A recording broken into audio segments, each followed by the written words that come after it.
Assalamu Alaikum wa Barakatuh. My dear Muslim brothers and sisters around the world, today we gather in spirit and faith to celebrate Eid al-Adha, the festival of sacrifice, a day of devotion, compassion, and remembrance.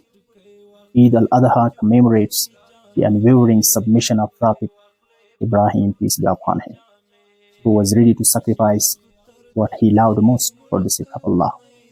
It is a day that teaches us faith, obedience, and the deep value of giving, not just animals, but our pride, our ego, and our selfishness.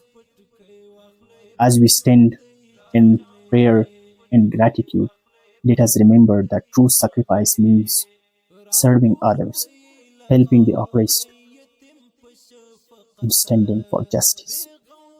This Eid is a call to reflect on our role as Muslims in a world filled with suffering. Today, while many of us enjoy peace and celebration, our hearts bleed for our brothers and sisters in Gaza. They are facing unbearable hardship, pain, and destruction. Their homes shattered, their families torn apart, yet their faith remains stronger than ever. Subhanallah. Let us not forget Gaza during this sacred time.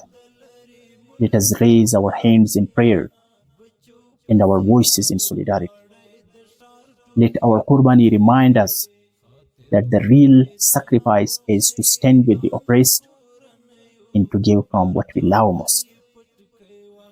Let us give, share, and pray for the people of Palestine, for their safety, for their strength, and for their freedom. And let us remember every innocent soul suffering under injustice around the world. May Allah accept our sacrifices, our prayers, and may Allah bring peace to Gaza, to Palestine, and to every oppressed land. May this Eid bring light to the hearts in darkness, hope to the hopeless, strength to the weak. Eid Mubarak to you and your loved ones. Taqabbalallahu minna minkum. Assalamu Alaikum wa Rahmatullah wa Barakatuh.